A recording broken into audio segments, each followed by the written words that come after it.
In order to determine whether or not college athletes should be able to unionize, we must examine a more important question. Are college athletes employees of their college or university? Now, this becomes a legal issue.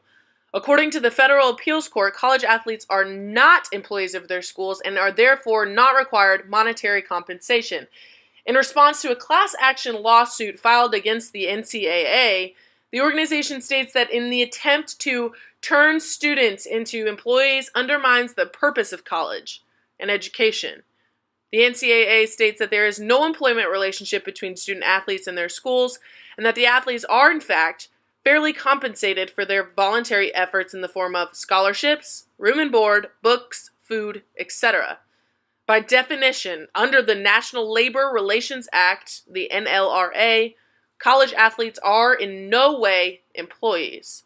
Although several employee statuses exist, college student athletes should not have the opportunity to unionize, whether they are deemed employees or not.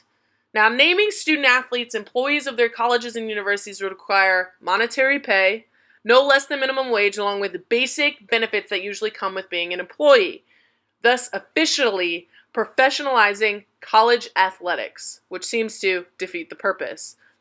Giving to form unions to give themselves more bargaining power in return takes away the amateurism aspect of college athletics. This diminishes the goals and the makeup of college sports as a whole, thus delegitimizing professional sports as well. Now, the fundamental trade is tuition, and in return, education is given. And even when there is a discount awarded on tuition, it does not change the fact that the fundamental relationship between a student and their college is tuition in return given an education. Under the NLRA, as previously discussed, the consequences of classifying the revenue sports, and what I mean by revenue sports are those sports that tend to generate large revenues for the university, basketball, football, soccer, would be radical. And this would in turn include the possible complete eradication of the non-revenue sports programs, which seems to be unfair, thus giving these athletes less of an opportunity to have their college paid for in the form of scholarships. The NCAA states that in the attempt to turn student athletes into employees undermines the purpose of college and education, as we previously discussed. Now, in the last year, many college athletes were given the opportunity to have more time off from practice and play to allow for more time to work, study, rest. And with this evolution, student athletes can worry less about their scholarships being taken away due to lack of academic performance, a result of too much practice time and not enough study time.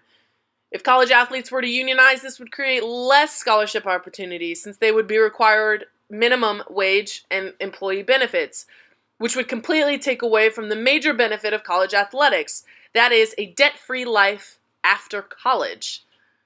The unionization will also professionalize college athletics, completely dismantling the purpose and the history of NCAA sports.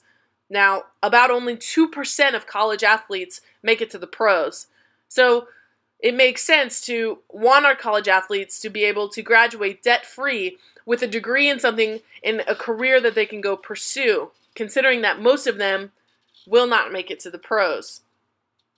Now, naming student athletes employees of their colleges and universities will require monetary pay, no less than minimum wage, along with basic benefits that usually come with being an employee. And this, like we said, professionalizes college athletics. And we have to remember the fundamental trade here: tuition in return for an education. And the college sports, those are all voluntary. We shouldn't have to pay tiers.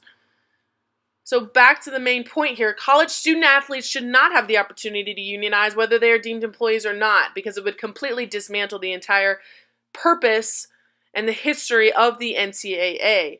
Not only that, it'll completely dismantle professional sports as well. And then we have a gray line here that we're not sure which is which. The NCAA states that there is no employment relationship between student athletes and their schools, and that the athletes are in fact fairly compensated for their voluntary efforts in the form of scholarships, room and board, books, food, etc.